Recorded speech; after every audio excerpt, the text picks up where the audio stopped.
Welcome to నేటి ధరణి news. కులమతాలకు అతీతంగా ఏర్పాటైన పార్టీ జనసేన పార్టీ అని, సిద్ధాంతాలే బలంగా కొణిదెల పవన్ కళ్యాణ్ జనసేన పార్టీని స్థాపించారని కాకినాడ ఎంపీ తంగెళ్ల ఉదయ శ్రీనివాస్ పేర్కొన్నారు. పిఠాపురం నియోజకవర్గం జనసేన పార్టీ 13వ ఆవిర్భావ దినోత్సవాన్ని వాడవాడల జనసేన పార్టీ నాయకులు, కార్యకర్తలు, అభిమానులు ఘనంగా నిర్వహించారు. జనసేన పార్టీ జెండాను ఎగరవేసి జై జనసేన అంటూ నినాదాలు చేశారు. పిఠాపురం పట్టణం ఉప్పాడ సెంటర్ వద్ద పిఠాపురం పట్టణ జనసేన పార్టీ అధ్యక్షురాలు చిక్కాల వరలక్ష్మి ఆధ్వర్యంలో ఘనంగా జరిగింది. ఈ కార్యక్రమానికి ముఖ్య అతిథులుగా కాకినాడ ఎంపీ ఉదయ శ్రీనివాస్, మాజీ MLA Pendem Dorababu, DCCB bank chairman Tummala Ramaswamy, Janasena party vice man committee సభ్యుడు ఓదూరు కిషోర్ హాజరయ్యారు. ముందుగా ఎంపీ తంగెళ్ల ఉదయ శ్రీనివాస్ చేతుల మీదుగా జనసేన పార్టీ జెండా ఆవిష్కరించారు.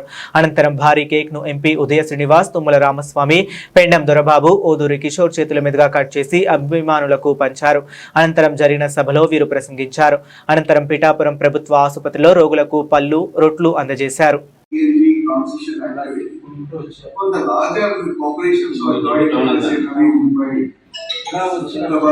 Corporation in those other places, I was having it's all.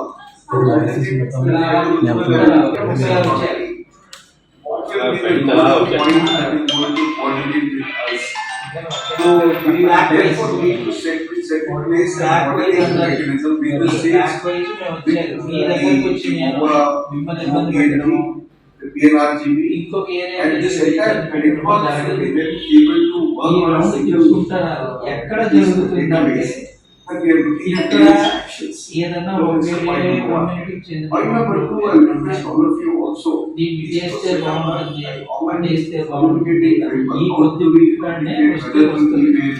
Or either localize, for example, localizers need not be a part of a larger concept.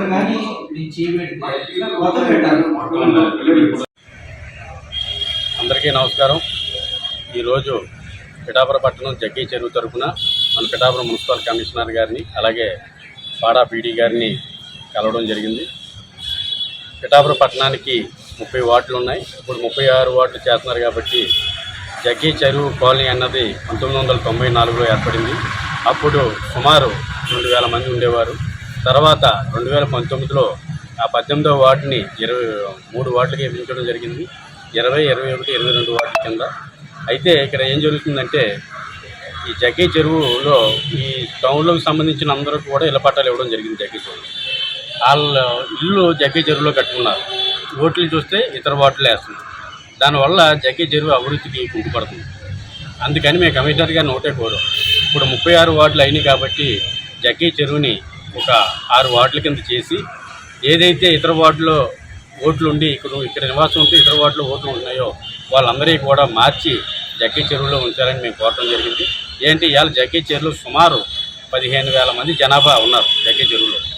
అయితే ఈ కూటమి ప్రభుత్వం, మన జనసేన పార్టీ అధ్యక్షులు, ఈ నియోజకవర్గ శాసనసభ్యులు, రాష్ట్ర ముఖ్యమంత్రి పవన్ కళ్యాణ్ గారి నేతృత్వంలో జగ్గీ చెరువు అభివృద్ధి జరుగుతుంది. సీసీ రోడ్లు కానివ్వండి, డ్రైన్లు కానివ్వండి, ఇంకా ఎన్నో జరుగుతున్నాయి. కనుక ఇప్పుడు ఒక వార్డు ఉన్నది 3 వార్డులు అయింది. 3 వార్డులు 6 వార్డులు చేస్తే ఈ జనాభా సంఖ్యను పెట్టి వార్డులు చేస్తున్నారు. కాబట్టి జగ్గీ చెరువుకి న్యాయం చేయాలని చెప్పేసి మేము కూటమి తరఫున నాయకులందరూ కూడా అక్కడికి వెళ్ళి కమిషనర్ గారికి ఒక రిప్రజెంటేషన్ ఇవ్వడం జరిగింది. దయచేసి ప్రజలందరూ కూడా, మేమందరూ కూడా సహకరిస్తాం కమిషనర్ గారికి. కమిషనర్ గారు కూడా మాకు సహకరిస్తానని చెప్పి హామీ ఇవ్వడం జరిగింది. మేము కోరుకుంటాం ఏంటంటే జగ్గీ చెరువు 3 వార్డులు 6 వార్డులు చేయాలని మేము కోరుకుంటున్నాం.